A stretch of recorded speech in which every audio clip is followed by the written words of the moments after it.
Hello everyone and welcome back to the channel. Today a little bit of a different video. I thought I would go back through and showcase all the racehorses that that's what the title says, that we've part owned over our lifetime. For context, my dad is in the syndicate with 19 other members and they just take part in 5% shares of racehorses. It's been going on since I was a young age, so I wasn't allowed to be in the syndicate as an individual, but I've been following along and it feels like I part own myself now that I've been to the races so many times to watch them race. Enjoy the showcase. We've got around about 10 horses to get through, so let's get on with them.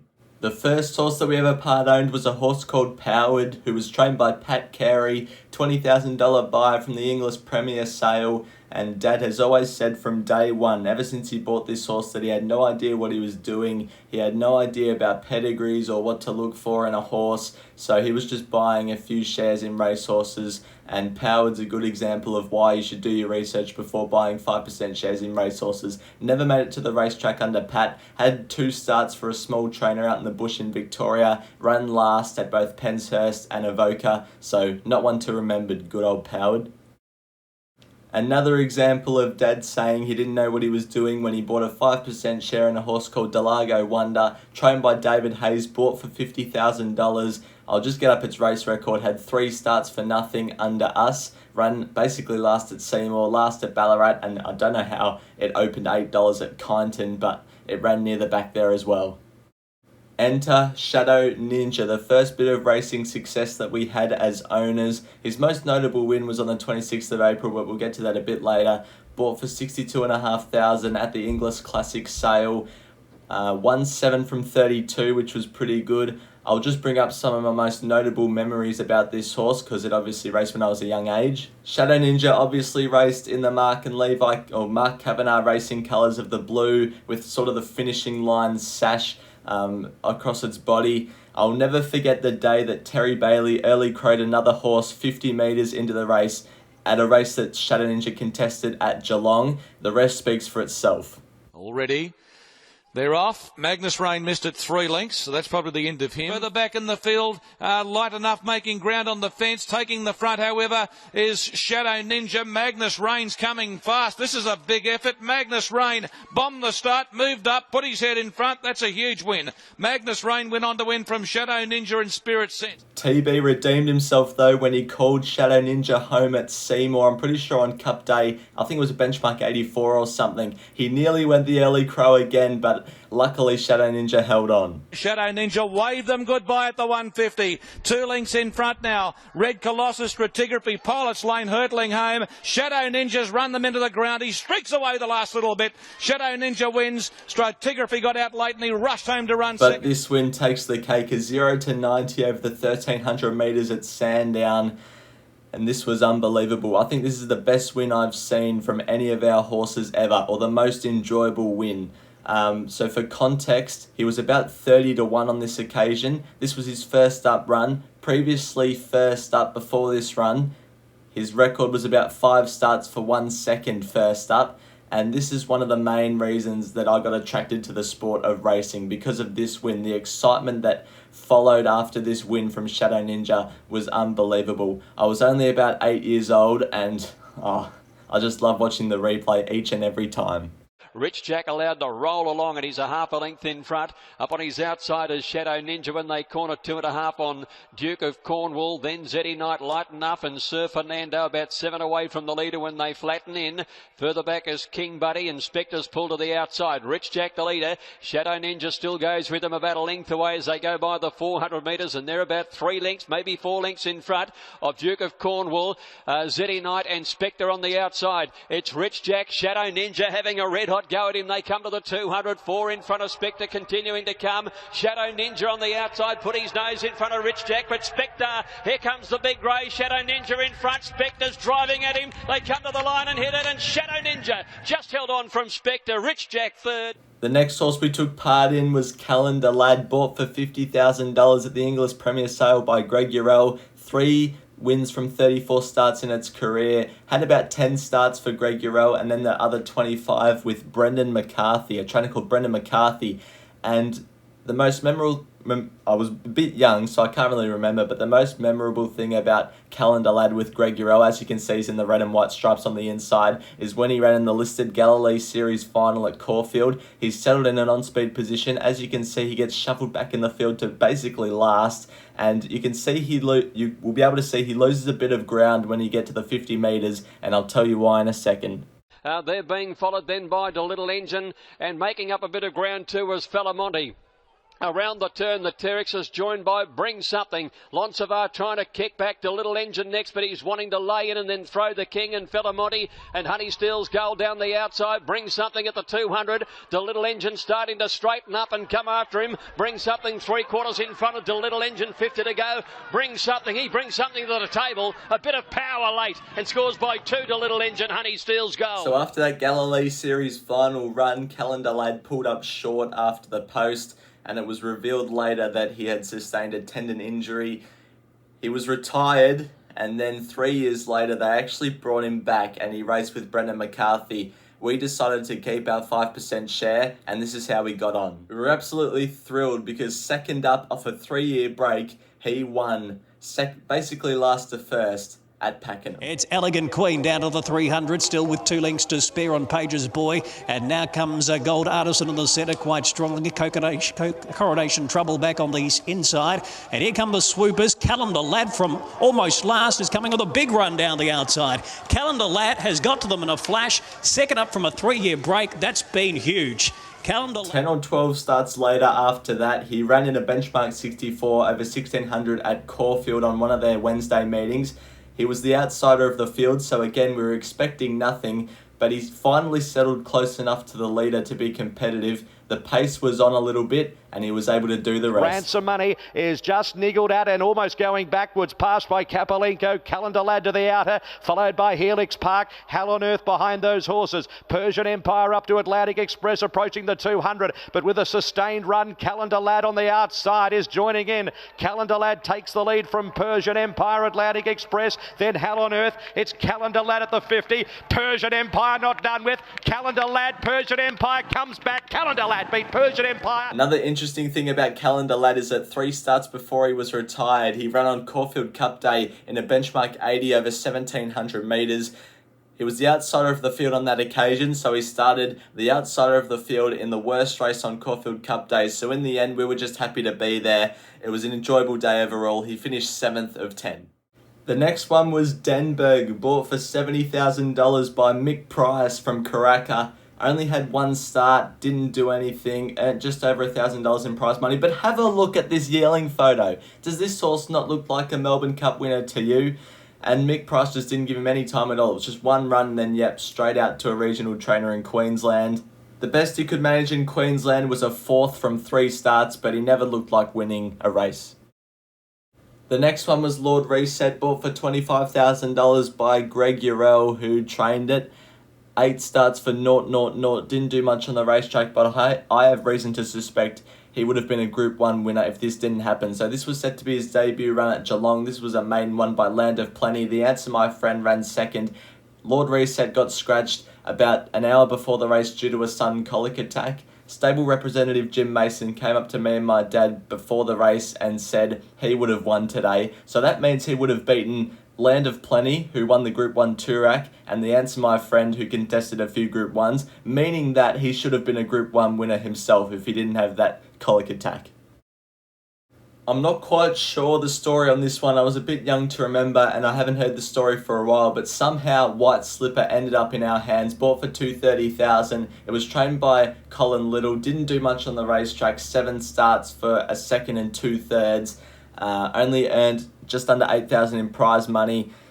Went to another trainer, didn't do much there, is now a mum, has one going through the 2024 Magic Millions sale, lot 1461, if any of you want to look at that. This is the closest we came to winning though. Still 4 abreast here at the 300. Wide Slipper the inside, Miss Hugo a go-go, Matriarchal and Plum Pudding, who's the widest out. If anything, she might have a narrow lead. It's Plum Pudding, Matriarchal, Miss Hugo a go-go, Wide Slipper, Superior Rose coming on late. Here's a finish, Matriarchal lifts, Matriarchal wins. The next one was a horse called Deep Breath, bought for $20,000 by Greg Urell at the Melbourne Premier Sale. And this horse should have gone for a lot higher value, but had a vet issue, and that's why it only went through for $20,000. So we picked him up with Greg Urell, 5% share in him, and when trying to win a maiden, he was the unluckiest horse in Australia. Like this maiden at Pakenham, he's wearing the Greg Urell red and white stripes, but he barged out into the clear and cost himself the race in the end. Wider out, Untie the Knot, Miss Vicky moving up, mediated waits on a run with Deep Breath. Lysander stays to the fence. They're well in the straight. Bella B put under pressure but still being nursed along. Led by a length on Untie the Knot, trying very hard. Deep Breath getting into the clear. It's the one going out after them. Mediated's trying to come through. Bella B still in front. Coming at it on the outside now is Deep Breath. Deep Breath has hit the lead with Bella B, and coming through Untie the Knot. Untie the Knot, they hit the line.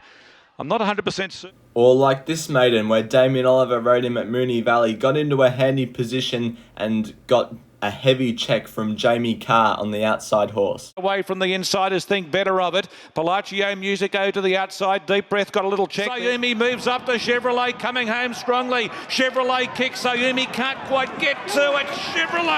Chevrolet a lip, I reckon. Or like this maiden where he settled 3 wide no cover, was about to build into the race and again copped a heavy check. 400 metres to go. It's Beau Zoom for Damien Oliver, who hasn't moved. Quail Hollow up to Beau Zoom, stride for stride. Quail Hollow takes it up. Bay Vista late, but Quail Hollow won it. But he finally won his maiden on Easter Monday at Sandown. Gear changed. Craig Williams on first time sent him straight to the front, and it was a joy to watch. Into the running at the 400 metres, and it's Deep Breath held together by Williams by 2 lengths to getting up on the inside. Beau Zoom, then Sir Loft, Vista Bell and Boom Boom Becker down the outside. Going for home, Deep Breath at the 200 metres, still 2.5 lengths in front of Boom Boom Becker running on and Beau Zoom. Deep Breath looking to hold on at the 100 metres. Williams now about to shake it up, led a length Boom Boom Becker and holds on Deep Breath, a half Boom Boom. Deep Breath didn't show much after that and subsequently got sold on English Digital up to Queensland, and now his record, he's still racing, his record lies at 11 wins from 47 starts. But this is undoubtedly the best one we've had yet. Flying Mascot, bought for $25,000. I think it was book 2 or some sale they had for Magic Millions. Won 6 from 19, originally trained by Lindsay Park, then got trained by Tom Dabernig on his own when she won all her good races. And let's go through some of the best moments of her career. We knew we had a good one on our hands when she fought them all off at start 3, first up at Sandown. Flying Mascot given its head at the 300 metres, led by a length to Denberg. Duke Kaboom's trying to edge into the clear, then your long code, Pinot Party Suguso. Still Flying Mascot at the 150 from Denberg, your long code. It's Flying Mascot. Denberg is trying to get into this lead. It's driving at Flying Mascot. It's going to be close. Head bomber, Flying Mascot, Denberg. After that, she went to Caulfield in a 3-year-old handicap over 1,600 metres where she had to do some work from the wide gate, settled outside the leader, and got beaten by a horse owned by AFL legend Danny Frawley's family. At the 350, straightening up, led at a half length Flying Mascot, 2 lengths away, Captain Spud, and he's in the action quickly, the captain. 2 lengths away, Ripper Reader, nothing from the back. Captain Spud got up to Flying Mascot and took the lead narrowly. Flying Mascot comes back, there in a tooth and nail battle, then Ripper Reader. Captain Spud in front, he's getting the upper hand, drawing clear in the shadows of the post, and Captain Spud won at a length. Second Flying Mascot. She ended up getting a run in the Australasian Oaks at the end of that last preparation that we just saw, but it was one to forget because she got stuck 3 wide no cover on speed and didn't do much. But she returned with a good win in the next prep at this Bendigo Fillies and Mares Benchmark 70 1300 race.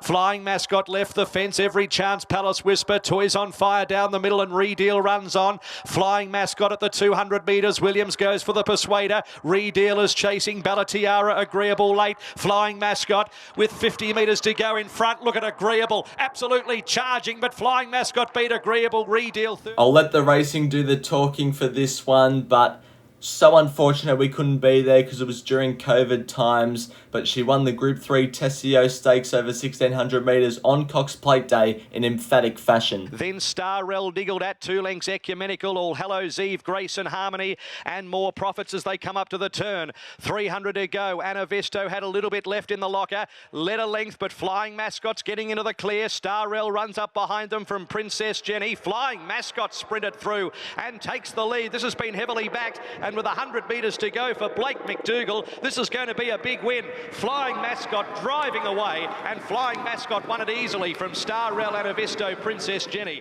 She was then very good in defeat behind Pride of Jenny a week later in the Group 1 Empire Rose Stakes, chasing a hot speed. Pride of Jenny led by a length. Mirror Vision at the 400 metres. Tafane in plenty of air, 2 off the lead from Flying Mascot. Colette's running on the fence, and then Mystic Journey and Sierra Sue. Mirror Vision at the clock tower. Tafane and Flying Mascot chisel into the margin. Flying Mascot takes the front. Mystic Journey, Hungry Heart is flashing out wide. Mystic Journey and Colette drives through. Colette from Mystic Journey. Colette just in front. Colette, what a ride. Colette wins. At the start of her next prep, she ran here in the Belmain Stakes over 1,200 metres, where she ran second, beaten by multiple Group 1 winner Probabile, and the third horse, Maria Mia, ended up to be a Group 1 winner. Flying Mascot brought to the centre of the track from Carmelas over on the far side. Probabile's the widest winding up, but Maria Mia went for home at the 200. A length and a half Flying Mascot. Probabile still getting into her work. She's still coming. Maria Mia with Flying Mascot now. Probabile surges at them, and she got up. Probabile right on the line from Flying Mascot. We then got to go to Blue Diamond Day as she started $1.80 favourite in the Group 3 Mannerism Stakes, went straight to the front, set a slow speed and proved too good. Then Under My Spell, Rich Hips will be the widest, then bound to win. Flying Mascot given her head, and at the 250, led by 2 lengths, Carmelas, Under My Spell, then Rich Hips and Bonvicini. Flying Mascot, 150 metres to go. Under My Spell rallies through into second, but Flying Mascot's going well, and Flying Mascot's going to win the Mannerism, scored a length and a quarter. She then backed up that impressive performance 2 weeks later in the Group 3 Matron Stakes at Flemington over the 1,600 metres on Newmarket Handicap Day. An impressive win again. 450 metres to go. Charath up to on the inside in Vinciano, who just momentarily left the fence. Bound to win, got up on the inside, but Flying Mascot's chiming in boldly. Then Groovy Kinda Love, Rocker Clock. Flying Mascot at the 200 metres, went to the lead from Charath. Then Rocker Clock and Groovy Kinda Love. Flying Mascot led by over a length. Groovy Kinda Love, Rocker Clock, Charath. Flying Mascot coming clear, darts away, and Flying Mascot won it well. Flying Mascot. She then contested her target race for the prep, which was the Group 2 Sunline Stakes over the 1,600 metres on William Reid Night at Moonee Valley. She didn't handle the good 3 conditions on this occasion, and unfortunately this run and all her other runs after this, she would never let down the same again. Shout the Bar about to go again as they reach the 400 metres, 3/4 of a length in front of Barb Raider, scrubbed along to try and stay in touch, and now given a slap with the whip. Flying Mascot peels out, then Bonvicini. Shout the Bar tries to pinch it, comes around the corner at the 200 metres, 2 lengths Barb Raider. Flying Mascot, Quantum Mechanic in a sprint to the post. Shout the Bar, 100 metres to go. Has got it won. Shout the Bar for Mark Zara is going to come clear and win it. Shout the Bar easily from Barb Raider, Flying Mascot. The preparation after that, she came back and ran below expectation a couple of Group Mares races, and it was revealed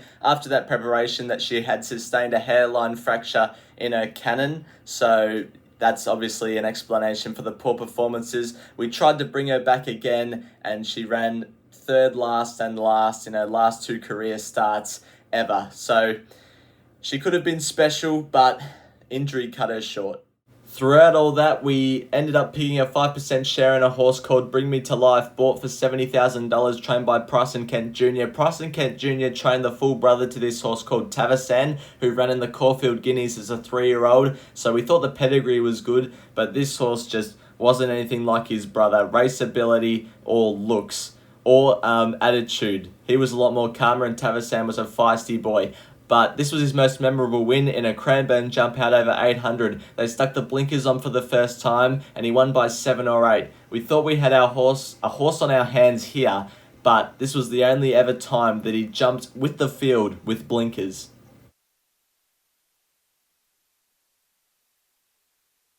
The only one that we own a share in now that's still racing is Crimson Light, bought for $50,000 from Karaka, trained by Mick Kent, and has got a lot of ability, is targeting the Epona Stakes in the 2024 autumn. We're stacked with what she's done so far, and we can't wait to see what she can do in the future. These are all her career wins. Homeward bound and going up on the outside now, it's Skinny Dip hitting the front. Dun Dancer a length away under pressure, and Crimson on the outside going past it is Crimson Light, and back to the inside Cautious Interest. Skinny Dip still in front. Going up strongly is Crimson Light, albeit greenly from Dun Dancer, and Cautious Interest on the far side has come back, but it's going to be Crimson Light in front of Cautious Interest, and Crimson Light goes on to win. And then comes, as they straighten, next to Free Flying 2. And then comes Rutherford and Dane on tour. Born Hustler had a kick, though. 300 metres left to go. Came down the dip, 2.5 lengths on Lavore in second, Najiko. And then comes More Cabin from a long way back. Crimson Light and Delicious Tycoon trying to make ground. Born Hustler in second. Lavore trying hard to bridge the gap. And then followed by Crimson Light, who's launching a late attack as well. Crimson Light coming strongly. Crimson Light, too strong for the hard squeeze at the 350 from Crimson Light, extricating away from the rails. Fear Endless is sticking to the fence, and then La Spezia here for a good time. 250 metres to go. A length and a half hard squeeze. Glam Dam is coming through, and Fear Endless back on the inside from La Spezia. Here for a good time with Crimson Light coming, and Fear Endless from Glam Dam. Plenty of chances. Crimson Light at the 50 and Fear Endless. Crimson Light. Crimson Light. Crimson Light has just won from a photo. We currently part own two 2-year-olds. This done deal filly trained by Mike Moroney bought for $60,000 at the English Premier sale. And this 2-year-old filly trained by Matt Lurry, a deep field filly, bought from the English Premier sale for $75,000. If you've made it through to the end of this video, thank you very much for watching. Please like and subscribe if you haven't already. Hopefully you enjoyed that little highlights package, and I'll see you in the next video.